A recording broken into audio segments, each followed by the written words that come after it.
Hey everyone, I hope everyone's having an awesome day. I wanted to come on here and just ask if you have ever received a phone call from a vet's office or a doctor's office that pretty much told you that your precious fur baby was near the end of her life and should be put down, or maybe you got that diagnosis that said you might have cancer or something like that, and that you didn't have long to live. Well, a couple weeks ago, we got that same diagnosis for Minnie. The vet said that she was in liver failure and that it would be best to go ahead and put her down. And I couldn't accept that diagnosis. David was distraught. He was crying. He was upset. Me, I couldn't accept it. I started doing a timeline, figured out that her symptoms began, and October was one symptoms. Then once she started her medication, these symptoms started. We evaluated her blood work, looked at all the blood work because I requested a copy of the blood work from each vet office that we took her to. And I noticed what medication was being given when those blood works was taken. And I kept accurate details. And I decided to start doing a little research. I looked up online what each medication that we were giving her could do. I also looked up the fact that that medication takes 2 to 3 months for the liver enzymes to come back down to the normal range. And that if they don't come down to that normal range, then there's an issue with the liver.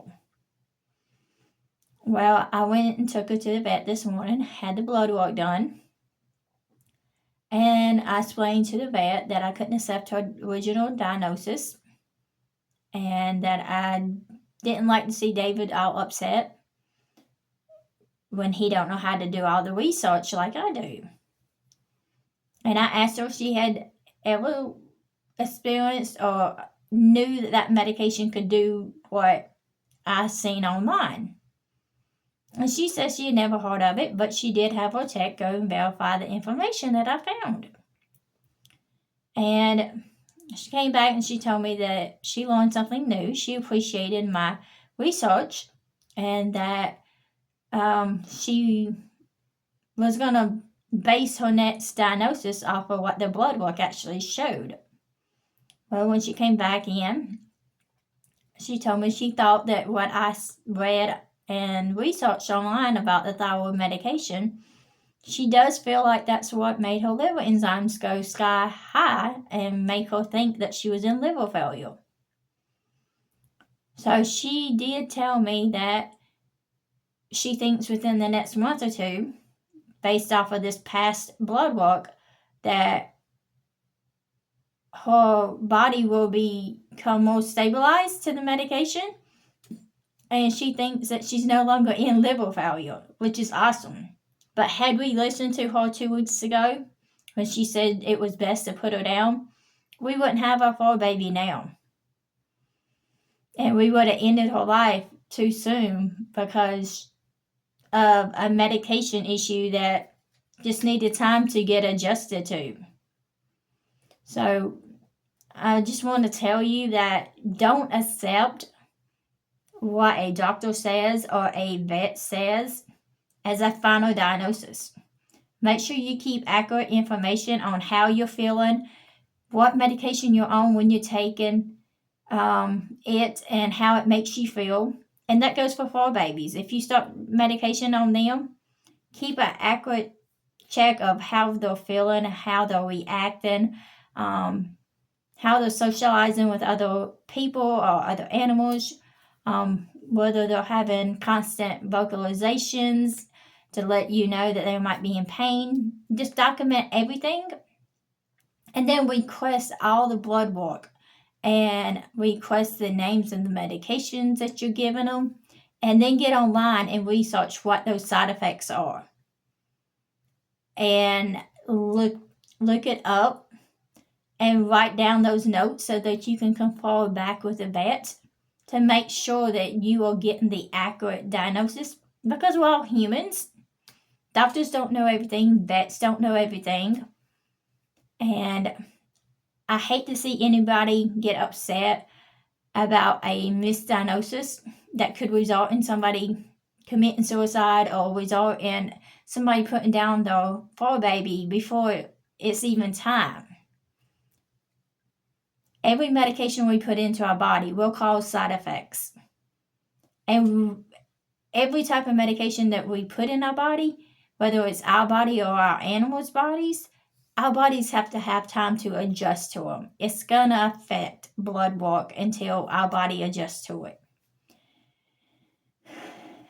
I hope that in this video, nobody has went through the pain that we could have went through had we went with the initial diagnosis.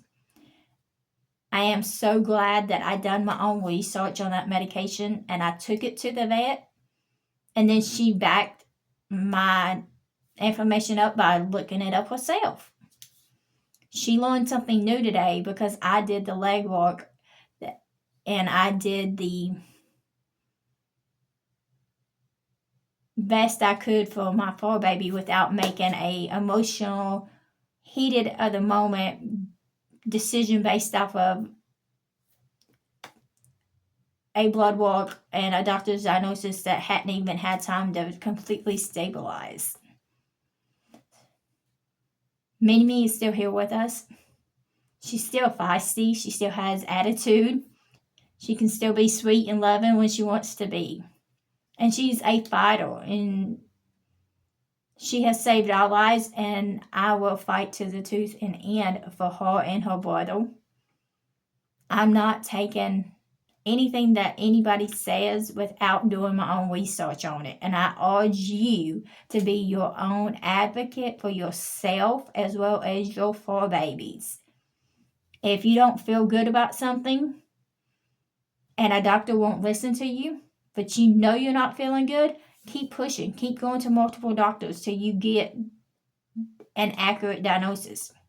If you know that you're feeling one way and then you start a medication, or that your animal was feeling one way and blood work shows something strange happening, but you had blood work done before going on the medication, then had blood work done after going on the medication, and you still feel like you're getting a bad diagnosis, do the research. Know what that side effect is that medication can cause. Don't just take something someone tells you at face value. Make sure you do your own research. It could mean the life of your fur baby. It could mean whether you commit suicide, whether you continue to fight the good fight of survival and living. So I urge you, don't give up. Don't accept any diagnosis without putting up a fight and doing your own research. Mini-Me is here today because of the love that we have for her and her feisty attitude not to give up. And I'm so proud that through the Lord's will, her levels have stabilized and she is no longer in liver failure. And I am so thankful that the Lord gave me the knowledge to do that research myself. I hope everyone has an awesome day. Just remember, don't give up. Keep the fight of survival going forward. And remember, you can only fight for yourself. A doctor will go off of whatever she or he knows at the moment or has witnessed. They don't always know everything. And they don't always listen to you. And if they don't listen to you, find another doctor that will. I hope that no one ever receives the phone call that we received. But I know in reality, it happens every day that somebody receives that phone call or knock on the door. And for those that do, I just hope you don't accept it at face value. Go out there and find an accurate diagnosis or something that will help you to survive. We all deserve to live pain-free or the best quality of life that we can have. But if we don't fight for it, we won't ever receive it, and our fur babies won't receive it unless we stand up for them. Stand up for yourself. Stand up for your fur babies. I hope everyone has an awesome day. Don't forget to tune in to my other videos. Hope to see you in the next video. Until then, see you later.